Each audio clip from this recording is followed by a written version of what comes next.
Gunman kills 3, turns gun on himself in shooting at UPS. A UPS customer service center was the site of a fatal workplace shooting on Wednesday, when a lone gunman wounded at least 2 employees and claimed the lives of 3 more.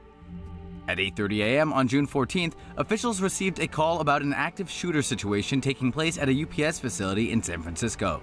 The gunman shot 5 employees, 3 of whom died. The gunman was reportedly wearing a UPS staff uniform, but his employment with the company was not immediately confirmed. As police arrived on scene, staff members on site were told to put their hands up as they were led out of the building.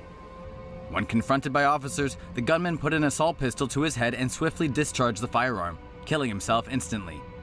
The UPS facility, which acts as a sorting hub and package delivery center, employs 350 people. This photograph of staff hiding on the roof was taken from an apartment across the street. A motive for the attack has not been released at this time. Say no to safe spaces on YouTube. Support TomoNews at patreon.com/TomoNews. America has a long-standing, well-documented issue with guns. 2 killed in UCLA shooting. 2 men were killed in an apparent murder-suicide at the University of California, Los Angeles on Wednesday morning. A shooting took place at about 10 a.m. at UCLA's Engineering 4 building.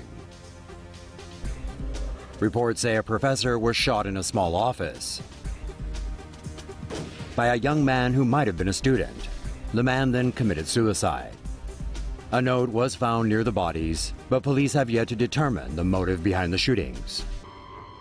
The incident took place a day before the annual National Gun Violence Awareness Day, a day where people seek to raise awareness about gun violence by wearing the color orange, which is a color often associated with gun safety. Fully armed San Bernardino couple left baby with grandma before violent rampage. More details have trickled out about the events leading up to the San Bernardino shooting that claimed the lives of 14 people and left 21 wounded on December 2nd. On the morning of the shooting, Syed Rizwan Farouk and wife Tashfeen Malik dropped off their 6-month-old daughter with Malik's mother. They said they were going to a doctor's appointment, but were really going out to the Inland Regional Center to carry out the attack. When Malik's mother heard news of the shootings, she tried calling them, to no answer. Farouk and Malik fired at least 65 bullets during the assault. Their motive for the attack still isn't clear, but police believe the pair plan to create more harm. A toy car strapped with 3 bombs was found in the building. In the couple's getaway car, police found the remote control for the toy car, a pair of 223 caliber assault rifles with 114 rounds of bullets, and 2 9mm semi-automatic pistols with 200 rounds of bullets. From the couple's Redlands home, officers uncovered an additional 2,500 rounds for the rifles, 2,000 rounds for the handguns, 12 pipe bombs, and ingredients to make more explosives. With so much ammunition stored, police say the attack was obviously pre-planned, and that the couple had the means to pull off another attack had they not been intercepted. A complete timeline of the Orlando nightclub massacre. Death and gunfire tore apart a Florida LGBT nightclub over the weekend in the worst Islamic terror attack on U.S. soil since 9/11. At around 2:02 a.m. on Sunday morning, Omar Mateen engaged in a shootout with an officer outside the Pulse nightclub in Orlando, Florida. Other officers later joined the gun battle. Mateen escaped inside and headed toward a restroom. Various reports say that between 5 and 8 hostages were in the restroom where the 29-year-old fled. Up to 25 people were in the other restroom. At 2:28 a.m., Mateen reportedly pledged allegiance to the Islamic State while on the phone with a 911 dispatcher. He also mentioned a bomb vest and explosives. A SWAT team and armed vehicle arrived at the scene after officials deemed it necessary to begin a rescue operation. At around 5 a.m., police tried to breach one of the walls of the club with an explosive device, but this didn't destroy the wall completely.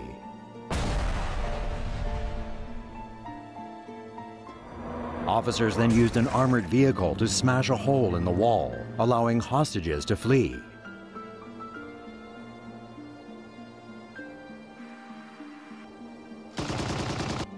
Mateen was eventually killed following another exchange of gunfire with SWAT and police officers.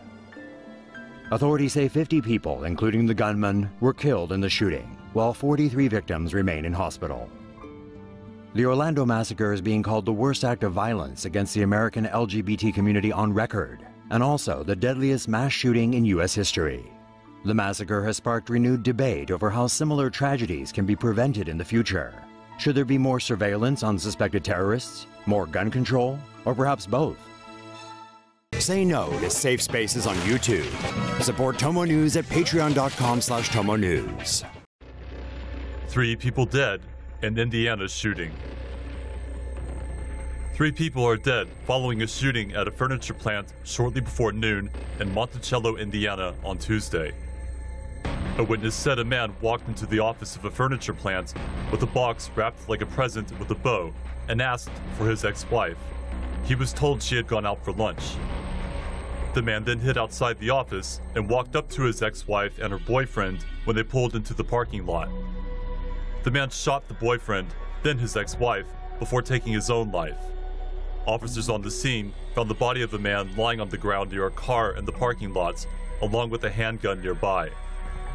Authorities did not release the identities of the deceased, and they are not looking for a person of interest.